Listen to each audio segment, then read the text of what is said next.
Pilot episode, Cold Open. The camera pans across a chaotic living room. Toys are strewn everywhere, a toddler is scribbling on the walls, and the faint sound of the toilet flushing repeatedly echoes in the background. The scene lands on the middle child, Elliot, 12, who sits on the couch with a disapproving look, holding a broken remote. He turns to the camera, breaking the fourth wall. Elliot: welcome to my life. 3 brothers, 1 sister, a toddler we call Squeaks, and a mom who thinks quiet is a conspiracy theory. Dad's not in the picture, probably for his own safety.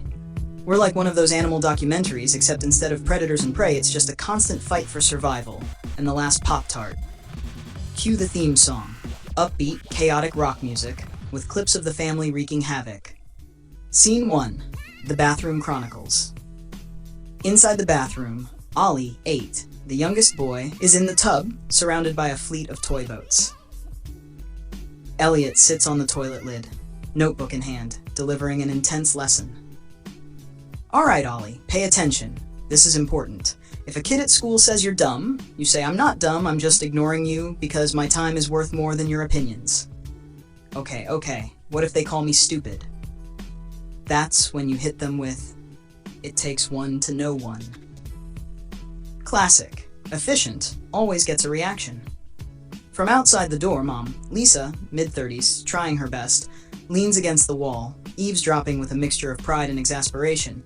She stifles a laugh but mutters to herself, parenting books never mention this. But if they say you smell, you go nuclear.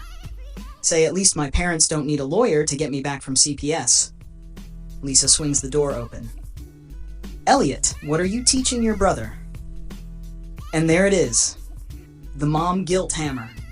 Works every time. Scene 2. The hairspray experiment. Cassie, 8, Ollie's twin sister, is sitting cross-legged on the floor next to Dylan, the oldest brother, while Ollie bounces around like a caffeinated squirrel. I heard Mrs. Thompson say not to throw hairspray cans in the trash. If they go in the burn barrel, they explode. Explode? Like boom? Raising an eyebrow. Well, we have a burn barrel. I mean, science is about experiments, right? Cut to the backyard. The burn barrel is already aflame, courtesy of Lisa's earlier cleanup. Dylan nonchalantly tosses a can of hairspray into the flames, then grabs Ollie and Cassie by the arms. Run for cover. The trio hides behind a bush. There's a loud boom as the can explodes, sending bits of trash into the sky. A chunk of metal hurtles through the air, smacking into the wall just inches from Dylan's head. Whoa! That was awesome! Lisa storms out. What the f... Pauses to compose herself. Are you trying to kill yourselves? I would be mortified explaining this to the ER doctor. The kids freeze as Lisa glares at them, fire and toddler in tow. Inside, now, rooms. Go. As they trudge inside, Dylan picks up the still smoking chunk of metal. Winces as it burns his hand. Ah! Ow! Serves you right, genius. Scene 3, family time. Later that evening, the family is gathered in the living room. Sandwiches are spread across the coffee table. Lisa's compromise between cooking and not setting the kitchen on fire. Sitting on the armrest of the couch, addressing all 6 kids. Okay, listen up. I know stupid things happen. I did stupid things when I was a kid too. But if you blow yourselves up, I'll be the one left explaining it, and frankly, I don't have the patience for that. So next time, use your brains. You all have them, even if they're underdeveloped. The kids suppress grins. Leaning toward the camera, she says that like it's optional. Lisa rolls her eyes, grabs the remote, and turns on the TV. The Rocket League World Championships are on. The commentators are enthusiastically describing a particularly acrobatic goal. Ollie, shouting, "Noob move. Even I could have blocked that." Don't yell at the screen, Ollie. They can't hear you. Mom yells at The Bachelor every week. Double standards much? Hey, that's different. My yelling matters. The room dissolves into laughter as the chaos melts into camaraderie. See, we might be dysfunctional, but at least we're consistently dysfunctional. And that's gotta count for something, right? The camera pans out as the family watches the game, bickering and laughing, with Squeaks throwing a sandwich crust at the TV. Cue credits with an upbeat, chaotic tune. Episode 1. Trouble Comes Naturally. The Sneak Out Blueprint. The oldest sister, Casey, knocks twice on the door to the bedroom of her genius brother, Max. She doesn't wait for an answer because privacy is only a suggestion in their house. "Hey Max, I need your brain." Max doesn't even look up from his desk, where he's tinkering with a contraption that looks suspiciously like it might electrocute someone. "Max, my brain is busy inventing things.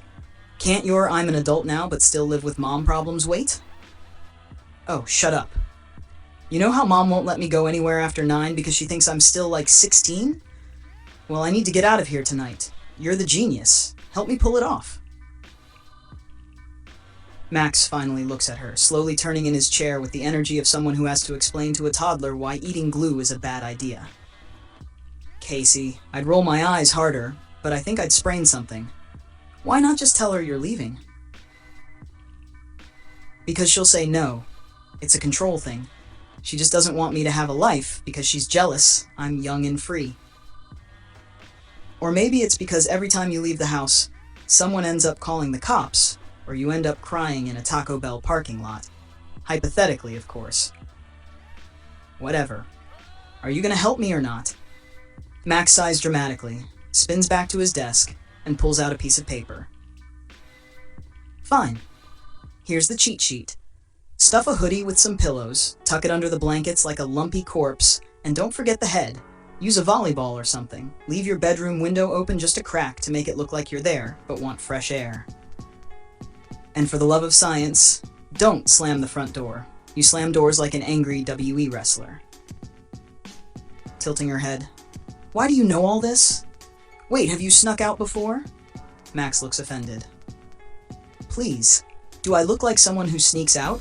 I'm an indoor cat, Casey, and if I did sneak out, you'd never know because I'm smart enough not to get caught." Casey narrows her eyes. "You better not, Max. You're too young, and I'd worry about you. I mean it." "Wow, that sounds familiar. Almost like how mom feels about you. Weird." Casey scoffs, but the words stick.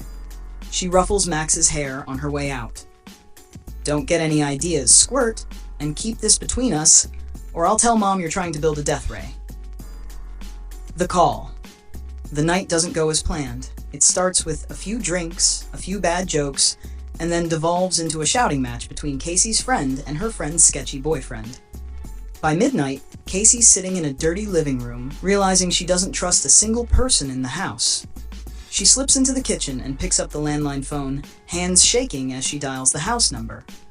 Unfortunately for her, Elliot, the oldest brother, is already on the phone, engaged in a heated debate about whether or not Batman could beat Gandalf in a fight. He hears the click of her incoming call and flips over to her line. "Elliot. House of Chaos. Speak quickly. I'm busy."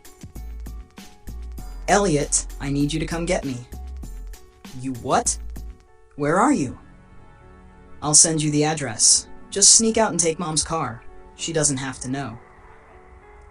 "Oh, sure. Let me just commit Grand Theft Auto at the ripe old age of 16. Sounds super reasonable, Casey. Stop being a pain in the ass and help me. Please, Elliot. I don't feel safe." Elliot pauses, torn between his instinct to protect her and his better judgment. "No, I'm getting mom." Before Casey can argue, a third voice cuts into the line. "Don't bother. I've been on the line this whole time. Get in the car, Elliot. We're gonna get your sister." The showdown.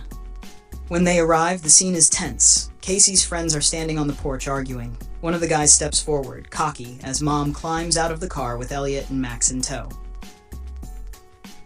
"Hey, you can't just barge in here like you're... like I'm what? A grown-ass woman who doesn't have time for your bullshit? Oh, sweetie, watch me." The guy backs down immediately as mom strides up to Casey, who's standing awkwardly on the porch. "Get in the car. Now. Mom, now." Casey doesn't argue. The ride home. In the car, the silence is thick. Mom grips the wheel, knuckles white, while the kids sit awkwardly in the back. Finally, Mom speaks. "I don't want to yell at you right now. I'll save that for tomorrow. But I need you to understand something, Casey. I'm not mad because you snuck out. I'm mad because you snuck out. As I was scared. I love you too much to get a phone call saying something happened to you. The words hit Casey like a ton of bricks. She blinks back tears. I'm sorry, Mom. I really am.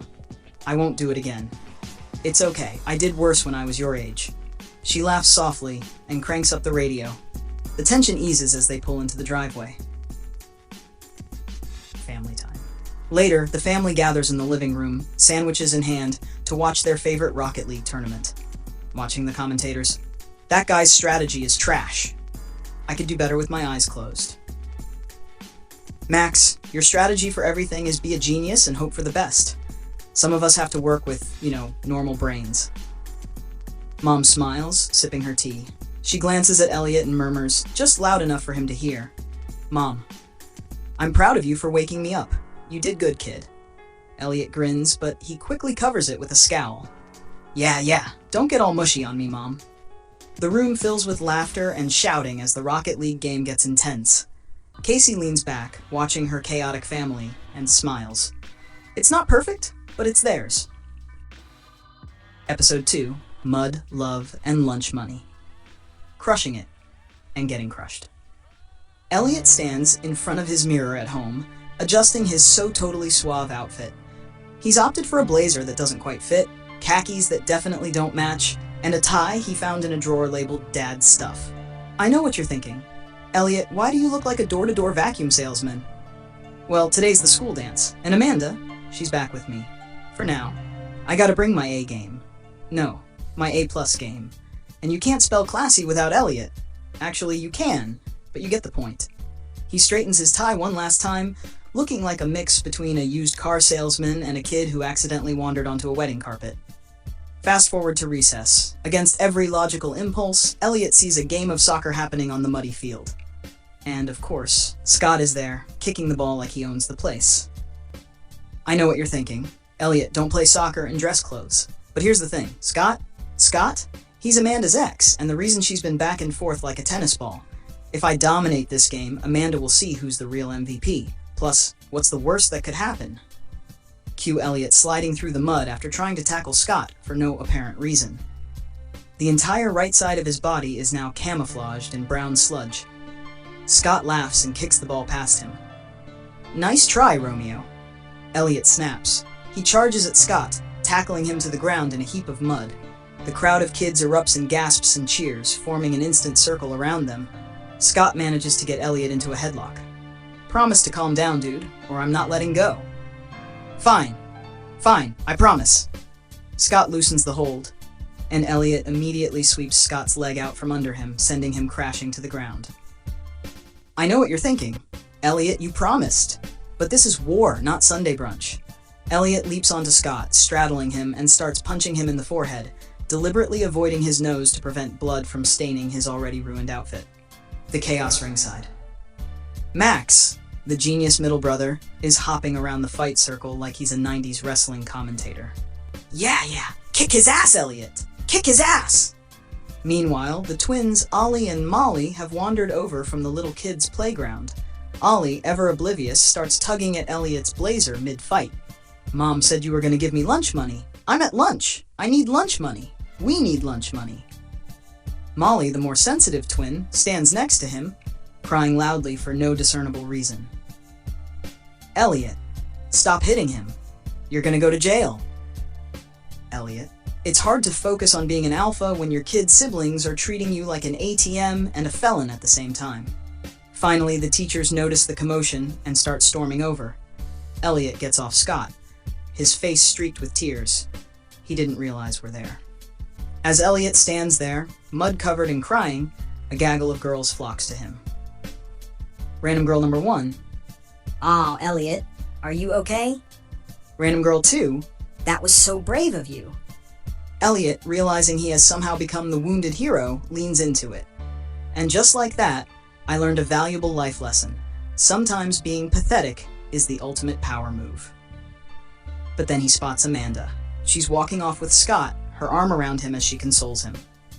And just like that, I learned a second valuable life lesson. Girls are confusing. and I'll never understand them. Elliot gets hauled to the office where Scott is already waiting.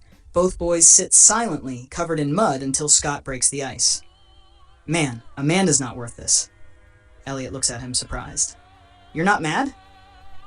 Nah, she's dumped me like 4 times this semester. You want to know who she was dating before us?